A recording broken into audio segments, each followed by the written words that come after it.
যি ধৰণে আজি হাইলাকান্দিত হাফিজ ৰছিদ আহমেদ চৌধুৰীৰ পক্ষত আমাৰ ইণ্ডিয়াৰ কেণ্ডিডেটৰ পক্ষত যি ধৰণে আজি এই সভাত উপস্থিত হৈছেহি মই সকলো ৰাইজকে প্ৰথমতে ধন্যবাদ জ্ঞাপন কৰিছোঁ। কালি প্ৰথম পৰ্যায়ৰ নিৰ্বাচন অনুষ্ঠিত হৈ গ'ল আৰু প্ৰথম পৰ্যায়ৰ নিৰ্বাচনত উজনি অসমৰ 5খন চিটৰ ভিতৰত বিশেষকৈ যোৰহাট আৰু ডিব্ৰুগড় চিটত আমি বিৰোধী ঐক্যমঞ্চই বা ইণ্ডিয়া এলায়েন্সে জিকাটো খাটাং হৈ গৈছে। গৌৰৱ গগৈ জিকিব এইটো কনফাৰ্ম, লুৰিণজ্যোতি গগৈ জিকিব এইটো কনফাৰ্ম। তাৰ উপৰিও লখিমপুৰ, কলিয়াবৰ বা কাজিৰঙা চিটটো এই আটাইকেইখন চিটতে এতিয়া ঐক্যমঞ্চ জয়ী হোৱাটো প্ৰায় খাটাং হৈ পৰিছে।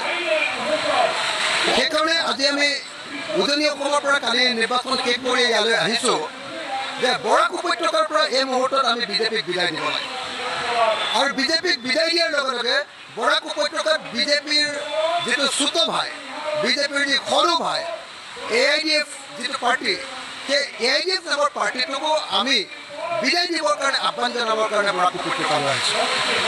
যদি সঁচাকৈ ভাৰতৰ সংবিধানক বচাব লাগে, যদি সঁচাকৈ মূল্যবৃদ্ধি ৰোধ কৰিব লাগে, সঁচাকৈ যদি দেশক বচাব লাগে, তেতিয়াহ'লে আমি বিজেপিক আমাৰ বৰাক উপত্যকাত দলিয়াই পেলাব লাগিব। আমি এই ইণ্ডিয়া এলায়েন্সক জয়ী কৰাটো নিশ্চিত কৰিব লাগিব। সেইকাৰণে এই মুহূৰ্তত মই বৰাক উপত্যকাৰ সকলো মানুহকে আহ্বান জনাইছোঁ, তামাম জনতাক মই আহ্বান জনাইছোঁ যে আহক আমি সকলোৱে মিলি অসমখন ৰক্ষা কৰিবৰ কাৰণে, ভাৰত ৰক্ষা কৰিবৰ কাৰণে আমি হাফিজ আহমেদ চৌধুৰীক জয়ী কৰাওঁ, ইণ্ডিয়া এলায়েন্সক জয়ী কৰাওঁ আৰু বিজেপিক পৰাভূত কৰিবৰ কাৰণে সকলো ঐক্যবদ্ধ হওঁ। মই এটাই কথা কওঁ, 50 বছৰ বাদ দিয়ক, মাত্ৰ 50 দিনৰ পাছত আপোনালোকে সকলোৱে দেখিবলৈ পাব, মাত্ৰ 50 দিন নহয়, জুন মাহৰ 4 জুন তাৰিখৰ দিনা আপোনালোকে সকলোৱে দেখিবলৈ পাব যে হিমন্ত বিশ্ব শৰ্মাৰ জমিদাৰী অসমত খতম, শেষ হৈ গ'ল। হিমন্ত বিশ্ব শৰ্মাৰ দাদাগিৰি অসমত শেষ হৈ গ'ল। হিমন্ত বিশ্ব শৰ্মাৰ পক্ষত ভোট দিয়া মানুহ অসমত শেষ হৈ গ'ল। বিজেপিৰ পক্ষত ভোট দিয়া মানুহ শেষ হৈ গ'ল। বৰাক উপত্যকাটো শেষ হৈ গ'ল, ব্ৰহ্মপুত্ৰ উপত্যকাটো শেষ হৈ গ'ল।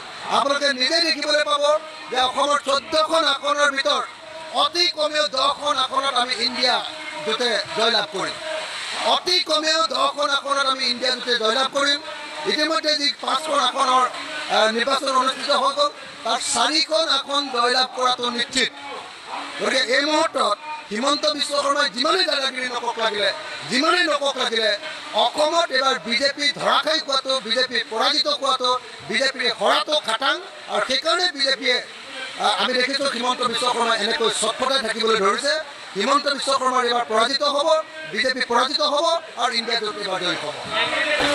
AIDF হ'ল বিজেপিৰ বি টিম আৰু AIDFৰ প্ৰধান বদৰুদ্দিন আজমল হ'ল হিমন্ত বিশ্ব শৰ্মাৰ চাচা আৰু মামাই হিন্দু আৰু মুছলমানৰ মাজত সংঘাত লগাই অসমত কমিউনেল পলিটিক্স কৰি সম্পূৰ্ণৰূপে অসমৰ ৰাজনীতি বিজেপিৰ পক্ষত নিবৰ কাৰণে চেষ্টা কৰি আছে।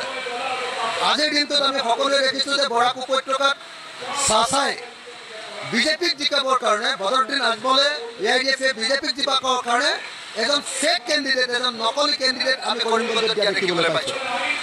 গতিকে কৰিমগঞ্জত বদৰুদ্দিন আজমলৰ দলৰ যি প্ৰাৰ্থী তেওঁক পৰাজিত কৰিব লাগিব, একেলগতে বিজেপিক পৰাজিত কৰিব লাগিব আৰু চাচা মামাক পৰাজিত কৰি অসমত সাম্প্ৰদায়িক ৰাজনীতিৰ উৰ পেলাব লাগিব, সাম্প্ৰদায়িক ৰাজনীতি খতম কৰিব লাগিব, সাম্প্ৰদায়িক ৰাজনীতি শেষ কৰিব লাগিব আৰু বিজেপি আৰু AIDFক একেলগতে বৰাক আৰু ব্ৰহ্মপুত্ৰত আমি দলিয়াই পেলাব লাগিব।